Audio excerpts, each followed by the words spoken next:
I'm Glenn Orpheus, and this is my review of a Cyrusher 2020 XF900 fat tyre e-bike. So without further ado, let's take a look at the bike's features. First off, we have these huge 26-inch by 4-inch wide fat tyres that make the bike so versatile, and a pleasure to ride on many surfaces, even across sand and even snow. Then, moving from front to back, we see the front LED light with its integrated horn, capable of producing up to 6,500 lumens, which is powered by the main battery. Next we see the Unmissable motorcycle style suspension forks that have 110mm of travel. On the main stem of the bike we can see the 48V 17Ah battery, which has a USB port for charging other devices. It's fully removable and has an on-off switch, a power indicator, and is housed in a waterproof case. It also has a key to lock the battery to the bike or unlock it if you wish to remove it. Sitting just above the battery, you can see the rear spring suspension, rated for up to 750 pounds and has a 20mm deformation to help with a much smoother ride over bumpy terrain.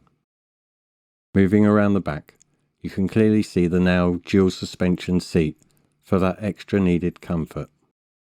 The motor on the back wheel is a Bafang 750 watts, 18 Newton meters of torque, and has a max power output of 1500 watts. All in all, this makes light of steep hills and is quick to accelerate, say at traffic lights. The derailleur is the Shimano 7-speed PD-TY 300, connected in turn to a Shimano 7-speed freewheel. At the centre of the bike, we can see the new Pro Wheel crankset with dual-sided bash guards. You'll also notice the wire underneath going into the frame to where the hidden controller can be found. Moving around to the back left, we can see the new 180mm hydraulic disc braking system, and also the included aluminum kickstand, and the same hydraulic disc brake system on the front wheel. The wiring on the bike is quite tidy considering, with the most wires visible being at the front, with several of the cables hidden throughout the bike's frame. On the right of the handlebar, you can see the half-twist throttle. Just behind this, you have the rear hydraulic brake lever. Then in front of this, we have one of two Shimano 21-speed shift levers with visual aids. In the very centre, we have an advanced 3.7-inch bike computer for speed, battery charge, distance, power usage, and more. On the left side, we can see the front hydraulic brake lever and the second Shimano shift levers, again with a visual display. Then, between that and the left handle, we have the bike computer's operational buttons, which are used for turning on the bike, selecting power assist modes, turning on your lights, which also lights up the bike computer, and putting the bike into cruise mode, which just turns the motor to around 6 miles per hour, which is stopped the moment you touch the brakes. So basically, power is cut to the motor when you touch your brakes in any mode for extra safety. The XF900's bike frame is made from 6061 high-strength aluminum. It's got great art design and water bottle support on the top stem.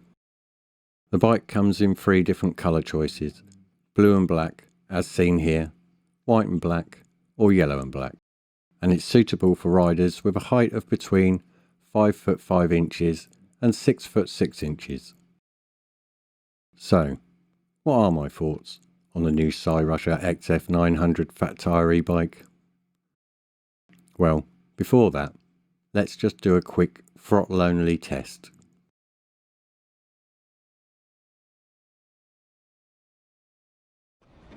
From standstill, just the throttle, 0 on the clock, off we go.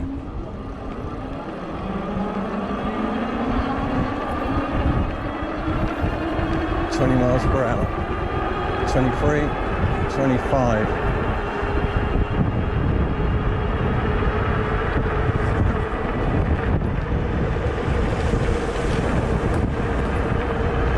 not at 0.7, 30.8, and it is a little bit windy today. So moving on to my thoughts about the bike. Well, the bike came well boxed and was really easy to assemble. It also comes with the usual accessory pack, assembly instructions, a small pump with a PSI readout, a combination lock, a small tool set to assemble and carry out maintenance on the bike, and lastly, in the pack, you have the included front and rear fenders. Moving on, the bike's computer is more than adequate. It displays battery life, pedal assist mode from 0 to 5, odometer, a speedometer, a voltage meter, and a motor temperature, as well as error codes. And this can all be controlled from the 3 buttons on the left handlebar, all within easy reach. It's also possible, if you so wish, to set a maximum speed of the motor if you want to ride at a slower speed. The cruise function is also a great little addition this time. This spins the motor at around 6 miles per hour by default. However, it is possible to set this lower or higher to suit.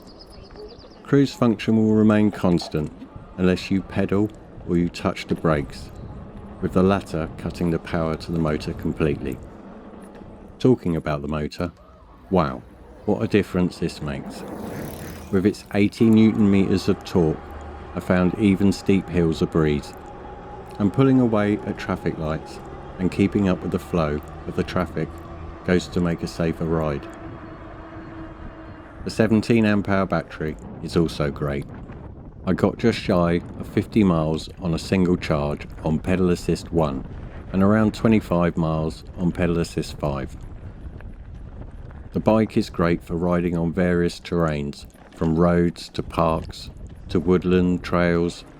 If you let out the air pressure on each tyre to about 5 pounds per square inch, it's even good to ride on soft sand. Also, you won't need to worry about the bike getting wet, as the motor and the battery are both water resistant. However, don't go submerging anything though, as they're not waterproof. So let's move on to the pros and cons of the bike. On the pro side, we've got 21 speed gears, a 750/1500 watt Bafang motor, hydraulic disc brakes with power off to the motor when engaged, bright LED front lights, easy to see bike computer readout, cruise function, USB charging port, dual suspension, 4-inch fat tyres for multiple terrains, good cable management, great customer support and user group, motorcycle style front forks. Come on, they look lovely. So, moving on to the cons. No integrated backlight. The bike is quite heavy, but it is easier to ride now without power due to the 21 speed gears. I know that seems like a short cons list, but for the money, I feel like it's worth every penny. Well, that just leaves me to say thanks for watching, and if you found this video useful, then why not consider subscribing to the channel. Also, don't forget our Facebook owners group, which was created by users for owners or even those interested in owning one. So until the next time, bye bye!